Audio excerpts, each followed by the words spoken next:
Hi everybody, what's up? I'm Alex. I'm gardening in USDA Zone 7 here on Long Island, New York, and I love palm trees. I'm going to give you an update on every single palm tree in my collection. We've got tropical ones, cold hardy ones, but all of them have lived for many years here in New York. Let's start with the tropical ones. So this is my patio, and as you can see, it is just jam-packed with some really gorgeous plants. And the thing is that all of these go inside my house during the winter time. We're going to start off with my Trachycarpus Latisectus, and this is a Windemere palm tree. Unlike Trachycarpus fortunei, the Windmill Palm, this is a more tropical cousin. It's a Zone 9 palm tree, which means anything below 20 degrees will pretty much kill it. Next to it is a cardboard palm. This is a Zamia cycad. It's got fuzzy leaves. It's not actually a palm tree. It is a cycad. I've had the Trachycarpus Latisectus for many years now. I've been growing it since 2019. I was living in Florida when I got it, and it's just traveled with me everywhere. I also was living in Florida when I got this old man palm. A lot of people think that this is a half-dead windmill palm. It's not dead, guys. It just looks like that because it's a Cocothrinax crinata, which is a Cuban palm tree, and we're very far from Cuba here. It's like the antithesis of a Cuban climate. We don't get a lot of heat. We don't get a lot of dry weather. This plant likes to grow in limestone on cliffs, and instead it's growing in a container in New York. So what are you gonna do? When I lived in Florida, it was much happier, but honestly, like, it's doing okay, considering there's a wasp nest inside it that needed to be dug out. Like, I would say that it's doing all right overall. We had to get rid of like 90% of the soil to get rid of a wasp nest that was inside it. So what I love about this palm tree is that it has this really hairy trunk, a lot hairier than a windmill palm. It reminds people of the beards of an old man, and that is where it gets its name, the old man palm. This is actually a pretty cold tolerant, at least for a tropical palm tree, called a triangle palm. I do not know what the species, what the genus is anymore, because it used to be a Dypsis. We're gonna call it a triangle palm, and you can let me know in the comments what you believe that the botanical name for this is now. The leaves are very kind of triangular, and so is the trunk. So very cool kind of blue-green palm tree that can handle frost and freezes. And I actually lived in Gainesville, Florida, which is a Zone 9 in North Florida, north of Orlando, and more inland than Jacksonville. So it's a colder climate than both of those cities, and there were triangle palm trees that were growing very well there. It was about as cold tolerant as a pygmy palm. So, that's got a little bit of cold tolerance to it. Bismarkias are also surprisingly cold tolerant, but mine is looking like absolute steamy garbage. It has not produced a single new leaf this summer at all. It looks horrible, but it's not dead. I mean, I keep tugging away at this. So like this was one of the new leaves, and it was just like rotten. And then this, so whenever you're looking to see if a palm tree is dead, you always look to see if the emerging leaf is dead. And so far, I mean, it's not looking great, but it's not pulling, so it's alive. Anyway, we'll see what happens with the Bismarkia palm. It's a shame because it was doing really well, and now for some reason it's got this like weird rot issue. So I'm hoping it comes back to life. This is a special type of Trachycarpus fortunei. It is not tropical. It's a wagnerianus, a waggy palm. This is a stiff variety of windmill palm, and I'm gonna put it in the ground one day, but I've been lazy, and also I've had some really bad luck with palm trees, as I'll tell you in a few minutes, and we'll get to the hardy palms in a second and how many have died. So anyway, it's in a pot for now. I've had it for a while. This is a Flamethrower palm. It produces an average of about 1 frond a year, and every time this thing produces a frond, it is like the most dramatic thing that has ever happened in the world, because it turns totally red. I have a video about it. Make sure you check that video out if you're not familiar with a flamethrower palm tree, because it's insane what they look like, and they're very good palm trees for containers. I've had this for many years. It's remarkable how well it does inside the house, and it just looks so tropical. Right now it's not turning red at the moment, but it's still beautiful. Absolutely beautiful, super easy tropical plant. I don't know why more people aren't growing it. She right here is a finicky one. My Licuala grandis. I have had years where this thing looks amazing.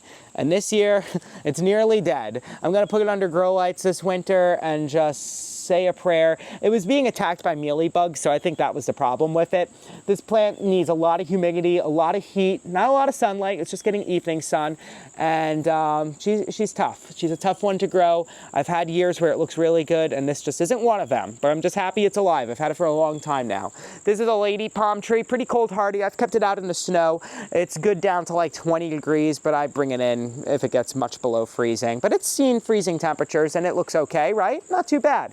I have some more really nuanced, like very more unusual tropical palm trees that I want to show you. This one, oh my gosh, is an absolute favorite of mine. It's called a Chamaedorea ernesti-augustii. I love a palm tree that has fused fronds. It's like a little potato chip. Isn't she cute?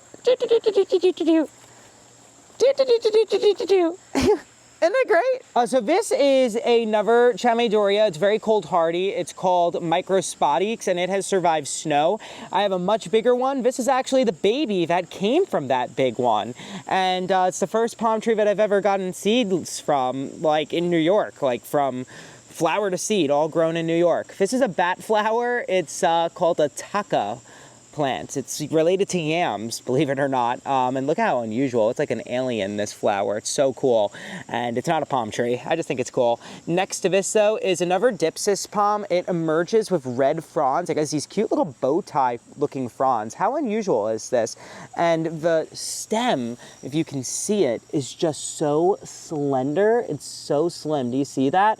So without further ado, the name of this one is a Dypsis maroantsetra. Try and say that 3 times fast. Very interesting palm tree. Does pretty well inside the house. All right, moving on to a big boy next to the tripod that my camera usually rests on. So let's move this real fast. This is a Fishtail Palm, and it has these very unusual leaves, which is what gives it that common name, the Fishtail Palm. The leaves kind of almost remind me of bamboo. It's just so cool. This is one frond. Whatever palm tree looks like that. Not many have that kind of unusual double pinnate leaf to it. It's very pretty, in my opinion. There's a nice Adondola palm tree in the little corner over here. I rescued this from near death back in November of 2 years ago. It was still outside at a local nursery, and it had gone through some pretty decent cold nights, and it has struggled, but it's alive, and I like it. Oh my gosh. Look at my plumeria right now. Not a plant, not a palm tree, but a beautiful plant, guys. We can't ignore it. I'm sorry. This is a spindle palm tree. Spindles are pretty cold tolerant too. I wouldn't necessarily leave it outside in freezing weather for very long, but it'd probably survive if I did. This is not a palm tree, but it looks sure like one, doesn't it? It's a ponytail palm, but not really a ponytail palm. It's not a palm tree. It just gets that name because it looks like one, just like cycads. This is now the hardy palm tree section. We're talking about a windmill palm. This is my only surviving windmill palm tree, believe it or not. All my other ones died this year for some reason, and this one that I protected the least, it didn't. Why did my windmill palms die? Honestly, it was a weird winter. It really was. We got down to 10 degrees, that's a zone 8, and the windmills should have survived. I mean, maybe they would get damaged, but I was surprised that they died. It was a very long duration freeze that did it in January. We just had many nights that dropped into the teens. It was just awful. I lost a sable miner this winter, and it wasn't even from the cold. It was just crushed by snow, and we didn't even get that much snow. It was just ridiculous. I couldn't believe it because we really did not get a lot of snow at all this winter. So I'm starting again with a new one. This is an Arkansas variety of sable miner, so I'm pretty intrigued about how this one's gonna do. It's supposed to be from a more cold tolerant population of sable miner. And then I also have a needle palm tree that I did not give any heat to, but I did cover it during the winter time, and I lost a lot of it. This is another, failure from this winter, in my opinion, because it was huge. Look at that trunk on it that's gone now. You see, no leaves popping up on here, no leaves popping up on this trunk, so multiple dead trunks, but it's alive. Needle palms are puppers. They make little babies, unlike most palm trees. So it's the most cold hardy palm tree in the world, and on top of that, even if you kill the whole thing, sometimes it comes back anyway. And in this case, some of the babies survived, and it's starting to look okay again. It was looking rough all year, all summer long. Definitely in the spring it looked rough, but I'm gonna have to cover it this year. I mean, because I don't want it to look bad again. So most cold hardy palm tree in the world, and I almost died. And then my windmill palm that I totally neglected survived. Go figure. But I have some more hardy palms too. These go in the garage during the winter, but you're not gonna believe that they're cold hardy when you see them. My mule palm is my personal favorite. This thing has gotten huge. I don't know what I'm gonna do this winter, guys. I don't know, because it usually goes in the garage during the winter. How is this gonna go in the garage? How? What am I gonna do? It's so much taller than my garage, but I'm gonna have to put it in the garage. That's the only place where it's gonna be able to go. I can't fit it anywhere else. So that's where she's gonna be during the winter time. This is a hybrid between a Pindo palm and a queen palm. This is the queen palms. Queen palms are a little bit junky looking, right? So, and they're not super cold tolerant. They can handle some decent frost and freezes. It's a zone 9 palm tree, but they're not my favorite palm. I don't know, I kind of have a soft spot for them because they just remind me so much of my vacations to Florida when I was younger. But this variety is more beautiful, in my opinion, than the Pindos and the queen palms combined. They just take the best of both, and they really look almost like a coconut palm. You get this awesome curvature that you get from the Pindo palm, and it's just like, look at these leaves. They're just awesome. Pretty cold hardy. I let them stay out in the snow all winter long, and same for the Chamaedorea Microspadix. That stays out in some snow, and so is the livistona chilenensis. So all of these go in the garage when it gets below 20 degrees, but that does mean sometimes they get exposed to some snow, and so they may not look like they're cold hardy, but they absolutely are. All right, so more cold hardy palm trees in the ground. I have another windmill palm. This one is a replacement, unfortunately, for one that died. I had, like I said, just such a horrible winter, and it did survive the winter, but unfortunately the spring was just so cold and wet that it just slowly rotted away at that point. I really thought it was going to pull through because it started growing, and then it didn't. So obviously this one looks pretty decent because it's a replacement. I had it in a container for a really long time, and it needed to be potted up anyway, so I didn't buy this. It was just one that I kind of had on reserve, and I unfortunately lost a Sabal urasana that was in this corner over here. Just an awesome Sabal palm that grows very slowly, and it just wasn't meant to live in New York, unfortunately. This is a butterfly palm, an Areca. Isn't this beautiful? Areca? Maybe it's Areca. I don't know how to pronounce it, to be honest, because I just talk to myself when I garden. But they're beautiful. I had this in my living room during the winter time. Did fine. It's pretty easy indoor plant, to be honest. And now it's outside, just enjoying life on the patio. This is the majority of my palms at this point. There are a couple of others that I just didn't get a chance to take a video of for this particular post, but I'm sure it'll show up at some point. So like, subscribe, and let me know what your favorite palm tree is, and maybe one that I should be growing next. Oh my gosh, how could I forget? I'm gonna show you 2 cycads that I'm growing. I am so upset at myself. How could I end this video without showing you my sago palm, Cycas revoluta, and a really cool hybrid. This is my sago palm. Don't mind the beach bag I spilled coffee on this morning that I need to hose down with my evening watering ritual.